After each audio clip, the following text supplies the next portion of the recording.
Assalamualaikum warahmatullahi wabarakatuh. Di video kali ini kita akan membahas resiko dan juga solusi gagal bayar pinjol ya teman-teman. Yang sekarang sedang galau terhadap pinjol tidak perlu takut ya teman-teman, dan tidak perlu khawatir juga.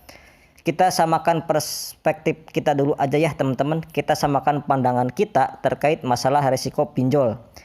Saya ingin tahu apakah teman-teman sebenarnya sudah tahu apa resiko. Apakah teman-teman sudah tahu juga kalau pinjol itu masalah hukumnya itu kan masuknya ke perdata teman-teman. Ya, teman-teman bisa tulis di kolom komentar yang sudah tahu atau belum, karena banyaknya orang awam yang terjebak dan terlilit hutang pinjaman online ini akan membuat para DC atau debt collector pinjol yang nakal itu sangat mudah untuk menipu dan mengelabui teman-teman, dimana akan ada ancaman apapun yang katanya akan membahayakan diri teman-teman, yang akan membahayakan orang-orang yang gagal bayar. Dan ini tentu saja hoax teman-teman ya, dan nggak benar. Jika ada informasi seperti ini tentang bahaya kalau misalkan nggak bisa bayar dan lain sebagainya, itu hoax. Jadi sebenarnya gini teman-teman, DC itu kan tujuannya dan fungsinya itu untuk mengingatkan teman-teman agar bayar.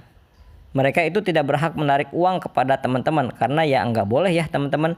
Sesuatu yang dilakukan secara online itu harus dikembalikan secara online juga.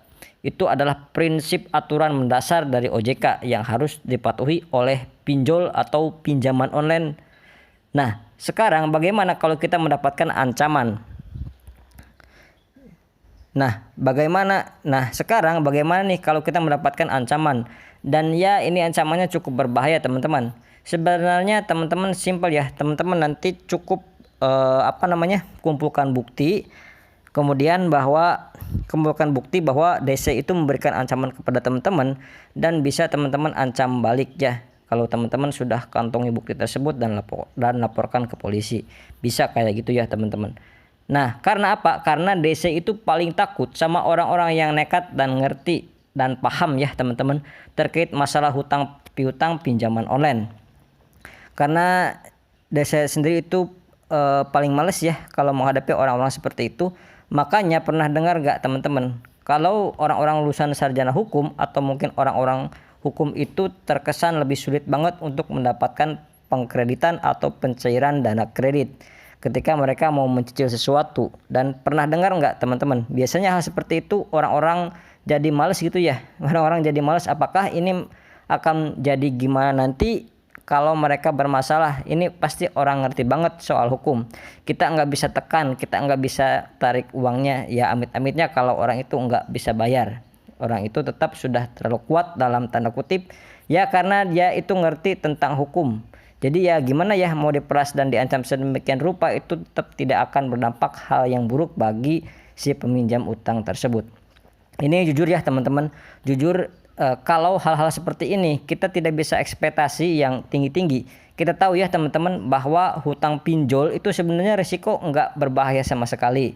Ya mau teman-teman stop bayar sekarang maupun stop bayar besok, itu resikonya sama ya. Kecuali gini ya teman-teman, teman-teman nggak bisa bayar sekarang, tapi kalau kalian teman-teman itu yakin 4 sampai 6 hari lagi teman-teman bisa bayar dan memang ada uangnya di tanggal segitu, ya dibayarkan aja teman-teman. Kalau teman-teman nggak ada uangnya dan nggak tahu harus kapan bisa bayarnya, ya udah pasrahin aja ya teman-teman. Karena ujung-ujungnya juga denda akan mentok-mentok juga. Denda pinjol itu kan akan berhenti, ya nggak akan terus mengalir berhenti sesuai dengan aturan, yaitu sebesar 100% dari pinjamannya. Jadi teman-teman nggak usah takut, tetap tenang aja, nggak usah terlalu pusing masalah hal ini ya teman-teman. Insya Allah semuanya akan baik-baik saja. Teman-teman tetap semangat, teman-teman jangan lupa berdoa, dan teman-teman meminta kepada Allah SWT untuk dimudahkan rezekinya untuk bisa dilancarkan kembali pembayaran hutang-hutang pinjaman online-nya. Ya seperti itu ya teman-teman. Sekian dulu di video kali ini, mudah-mudahan informasi ini bermanfaat untuk teman-teman semuanya. Saya pamit. Assalamualaikum warahmatullahi wabarakatuh.